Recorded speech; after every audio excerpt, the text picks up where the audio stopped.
Questions?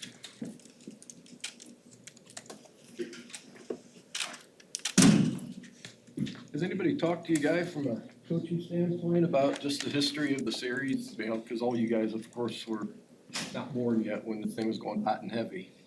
Yeah. We haven't necessarily had a coach go in depth about the history behind the rivalry, but it's well known, and it's one of those rivalries that's well known across college football. Adrian, when you watch it back, how after the game, Ross mentioned he was a little disappointed with the pace running game not quite being where it could be. How close do you think that is to pop, and what do you see when you kind of have been reviewing? Yeah, well, I'll say this. I think we're close. You know, some of those runs, we just have to execute better. We need to, and that comes from all places on the unit, and we're close to getting it done, but it's not good enough right now. You watch, like the Spencer Rattler guy, when you're watching college football as you do really dial in on the quarterbacks and some of the special things they can do? What stands out to you about him as a player? Yeah, well, I'd say I don't dial in on guys in that way, try and see the whole field. But Spencer, he's obviously an incredible talent. Guy can throw it all over the field. He has great legs, great arm, and he's one of the top players in the game. Pretty simple. Yeah, you guys were shorthanded with pass catchers as the game went on last week. What did you see on film, or I guess how did you kind of evaluate how the guys who did play? Yeah, well, they did their job, and they were where they needed to be. A lot of faith in those guys and the guys in that room, as well as Coach Lubick to get them right. So a lot of those guys interchange during practice, get lots of reps. So whoever's out there, I'll have faith in them to get the job done. What do you think has been key to opening up some of the big plays in the run game and in the pass game so far this year? Some of the keys to those big plays? Yeah, they've come in good numbers this year. Yeah, it's all about execution for our guys. All about execution and hammering home.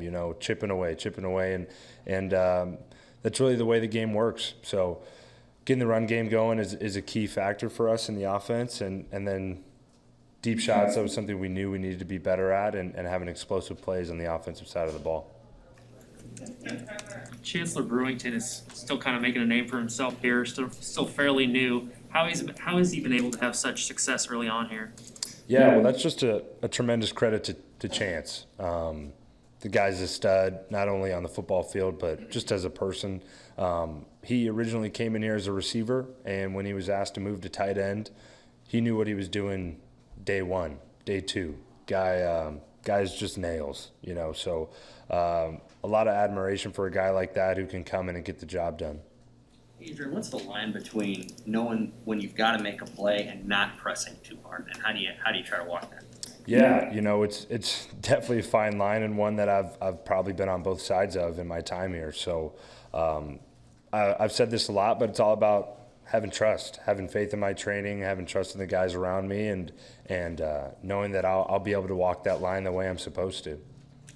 Have there been games in your career that you can look back on and say, I tried a little too hard there because I thought we needed to get points or something like that? Do you remember any of those games? Yeah, definitely. I don't want to really spend too much time on that, but definitely, there's definitely been a time and a place for me to go and evaluate that when I was doing too much, when I was pressing this or that or the other, but that's not really the space I'm in now, and I feel good about that.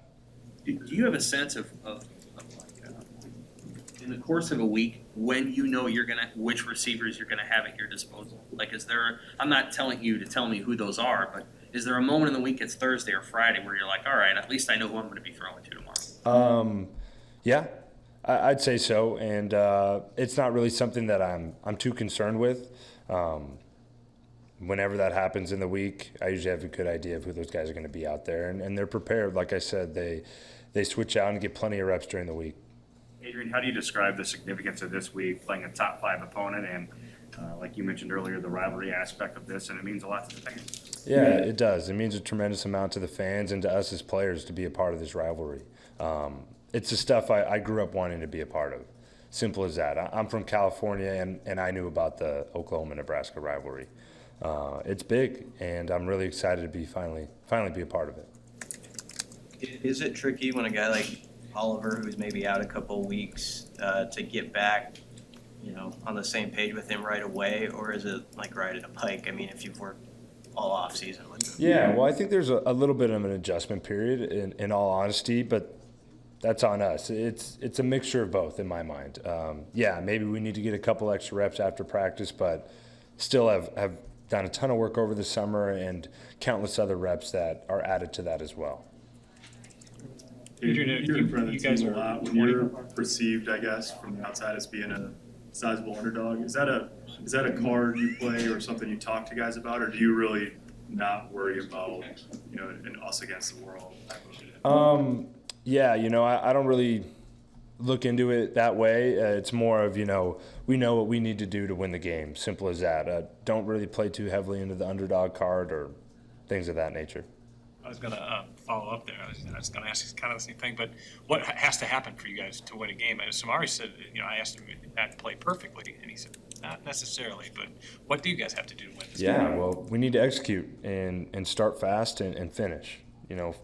Start to finish, have to come play our game. Need to be able to run the ball, need to be able to execute, no turnovers. The stuff we've been talking about all year long as a team need to happen on Saturday. They're obviously a top 5 ranked team in the country and a very good team. So we need to come ready to go in all phases of the game. You mentioned just starting fast, especially on the road in a magnitude game like this. That even make it more important? Yeah, certainly. It's definitely important every game, but as you mentioned, on the road against a very talented team, we need to come ready to play from the jump. Adrian, as you so memorably told us, you were born in the year 2000. Yeah. I feel like geezer. Yeah. But you said that you still knew about the Oklahoma-Nebraska rivalry, even though you're from California. So how is that? Is it because you're a student of college football?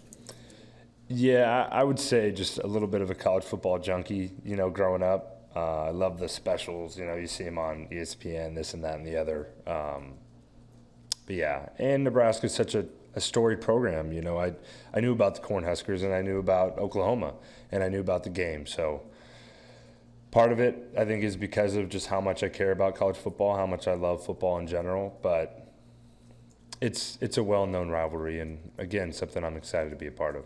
Where'd that come from? I mean, you're 10 years old probably the last time that these teams played.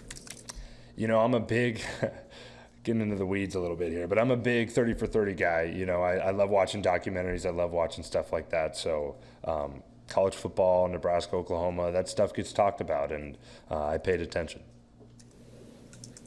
Anything else for Adrian? Thanks.